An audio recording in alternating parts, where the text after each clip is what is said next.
নমস্কাৰ আৰকে নিউজ চাই থকাৰ বাবে ধন্যবাদ। এই মুহূৰ্তত ছাত্ৰ ছাত্ৰীসকলৰ বাবে লৈ আহিছো এটি গুৰুত্বপূৰ্ণ খবৰ। 24 ফেব্ৰুৱাৰীত অনুষ্ঠিত হৈছিল মেট্ৰিকৰ বিজ্ঞান বিষয়ৰ পৰীক্ষা। হয়, যোৱাকালি অনুষ্ঠিত হৈছিল 2025 বৰ্ষৰ হাইস্কুল শিক্ষান্ত পৰীক্ষাৰ বিজ্ঞান বিষয়ৰ পৰীক্ষা।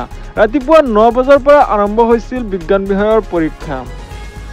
যোৱাকালি অনুষ্ঠিত হোৱা বিজ্ঞান বিষয়ৰ পৰীক্ষা টান আহিল নে সহজ আহিল, কিমান নম্বৰ কৰিলা, কিমান পাবা, কুৱেশ্যন পেপাৰ কমন পৰিছিল নে, সকলোৱে কমেণ্ট বক্সত জনাবলৈ চেষ্টা কৰিবা।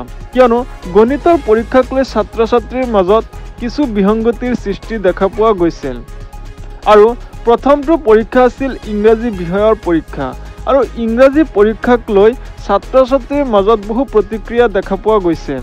বহুত হাৰ্ড আহিছে, বহুত টান আহিছে ইংলিছৰ প্ৰশ্নকাকত।